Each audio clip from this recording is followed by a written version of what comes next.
Fox Business host Trish Regan has been on a tear lately, going after corruption. It's just as shocking to me, guys. A Fox Business host is discussing corruption and doing it in a very accurate way, in a very clear way. So she had on Ben Stein, and they did a segment that's honestly one of the best segments I've seen on cable news ever. The lobbying money in Washington and what the private equity industry has effectively done here, which I would say, sir, is buy themselves a tax cut. Walk us through why this is wrong.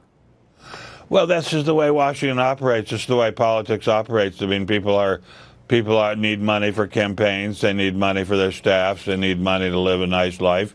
And the people in private equity have lots and lots of money, and they can give it to them. But this started out a long time ago, Trish. This started out with the oil companies. They were the ones who really originated the carried interest rule. And the carried interest rule, which sounds more complicated than it is, basically allows you to deduct as if you had invested money when you've really just invested labor and thoughts and ideas, and therefore to be taxed at capital gains rates instead of at ordinary income tax rates when you get paid off for these things. And the difference is stupendous when you're talking about people who have very, very high incomes.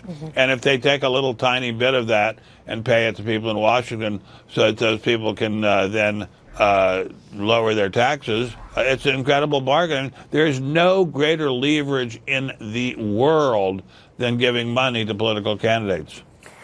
Yeah, I mean, this is what Americans rebelled against, right? I think that in part this election and the reason why they sent Donald Trump there, I found it very refreshing on the campaign trail when he kept saying he wanted to close this carried interest loophole.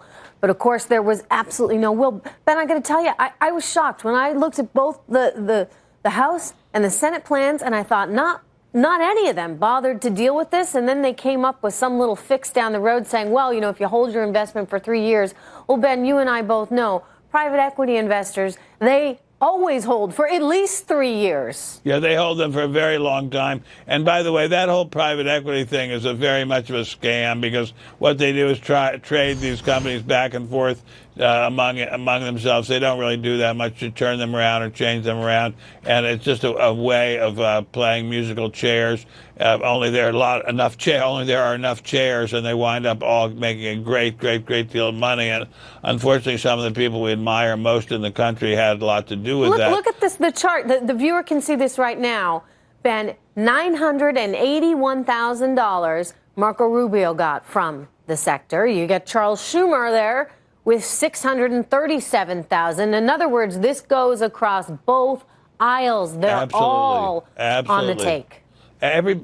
Look, money is an incredibly important factor in human life. You have an incredibly complex thing like the tax bill. People are sorting through it. The congressmen and senators are very, very busy. They see a bright, shining light. What does that bright, shining light say? Money if you vote our way. And so it's not even complicated. It's like somebody being lost in a forest, and suddenly somebody says, here's the way out of the forest. Here's a whole bunch of money if you'll just vote this little tiny thing. And there'll be a little bit of a fuss from Trish Regan, and Ben Stein will mention it when she has him on, and then everybody else will forget about it. They want everyone to forget about it. They really do. Oh, of course we're going to show you a clip of how they're trying to tell everybody it's just too complicated for them to even bother thinking about. Look, carried interest, we can talk about that for the next hour if you'd like. But for most Americans, they could care less about that. This is it. That's the best question you've got. No, it's one of many questions tax reform is carried interest. Seriously. Again, it's a complicated issue. It's not that much money. I think most people have no idea what carried interest is. I know. What they want to know is, are you cutting my taxes? But this is why we need to educate them.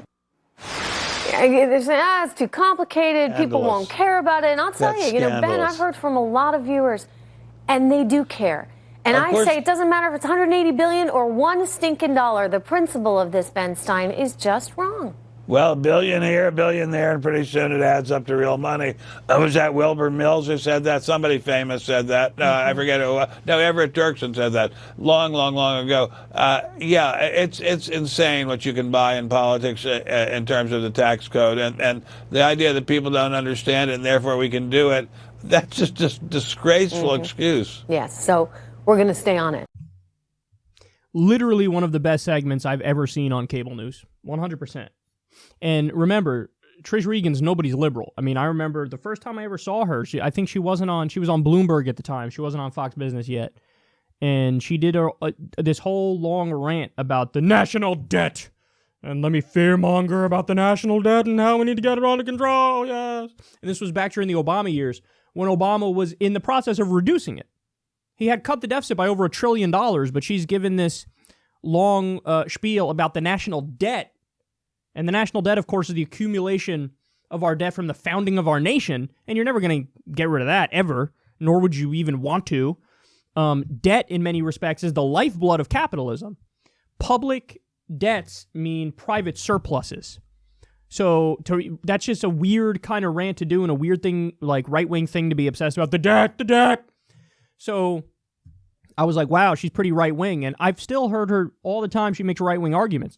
But what this shows you is this is one of those issues where anybody who's not actually, part of the establishment, they can see it. Hey, this is a bipartisan concern among regular people.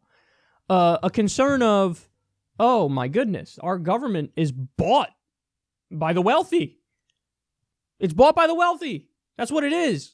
So this is something where everybody agrees with Bernie Sanders, which is why Bernie Sanders, when he goes to West Virginia to do a town hall with nothing but Trump voters, he gets rousing applause. Because even if they don't agree with some of his positions on social issues, they agree with the guy on economics, and they agree when he's pointing out the rigged, corrupt system that's screwing over working people. So here you have a Fox Business host of all people, and Ben Stein, who are like, yeah, corruption is the main problem. This is the hedge fund. This is the swamp controlling Washington. Trump ran against the swamp. Now he is the swamp. He's doing Wall Street's bidding and the bidding of hedge funds, and he's keeping the carried interest loophole. And listen, for those of you who still don't understand that after watching that clip, let me explain it to you in a simple way. Ben Stein tried, but I don't think he did a great job explaining it. If you're a dentist, if you're a doctor, if you're an attorney, let's say, and you make $450,000 a year, that's a lot of money, right? Well, you pay about a 39% top marginal tax rate on that. That's what you pay. If you're somebody who makes $2 million a year, and you're a Wall Street hedge fund person who just invests for a living, you take other people's money and you invest their money for a living, you're going to pay about 20% on the money you make at your job. Wait, what? So one person just invests. They sit on their ass and they invest all day. Other people's money, mind you. They make $2 million and only pay like a 20% tax rate. But the person who busts ass, who's a dentist or a surgeon, let's say, who makes $450,000, way less, they pay a 39% marginal tax rate. Why? Because that's the loophole. The loophole is, if your job is investing, if that's your day job, we're gonna treat that, we're gonna give you the capital gains rate, which is the investment rate. If somebody decides, hey, I want to invest in the marketplace, and you take your money out, you pay a lower tax rate when you take your money out. These people, it is their job that they invest for a living, but it's still, their money is treated like it's not their job. Like it's not their day job. It's treated like it's just random side investments. So billions of dollars a year they get away with. That's what this is. Billions of dollars. So rich people lobby the government. Wall Street lobbies the government to say, hey, give us a lower tax rate, even though we're doing less work than other people and we're making more money. It is the perfect example of corruption, which is why Trump railed against it on the campaign trail and said Ted Cruz and Hillary Clinton are both, they're both the puppet of Wall Street and Goldman Sachs. And then Trump gets in there and appoints Goldman Sachs to his administration and keeps the loophole open. And it's even worse than that. That's the one part of this report that they missed out on. Look at this from David Sirota. This is so telling. So he says, 2016, Trump pledges to close carried interest tax loophole. Early December 2017, Trump attends fundraiser hosted by Blackstone CEO who is enriched by loophole. Late December 2017, Trump signs bill making it harder for any president to ever close the loophole. So, in other words, before Trump's tax bill, any president could have came in there and said, through executive order, I'm closing this carried interest loophole. So now people on Wall Street, on their income, they have to pay the same as somebody who's works for a living. Isn't it crazy? People who don't even, they're not workers pay a lower rate. Isn't that crazy? So any president could have just gotten rid of that with the stroke of a pen. In Trump's tax bill, they now made it so that in order to close that carried interest loophole, you need an act of Congress. So now a president can't just come in and sign it away with an executive order. Now you need So now Trump gets to say, I can't do anything about the loophole. What do you want me to do? I can't change it. Because in the tax bill, now they make it so that Congress needs to act, and Congress would need to get rid of that loophole, which obviously would be harder, especially now because Republicans control everything, and they're totally bought and owned by Wall Street.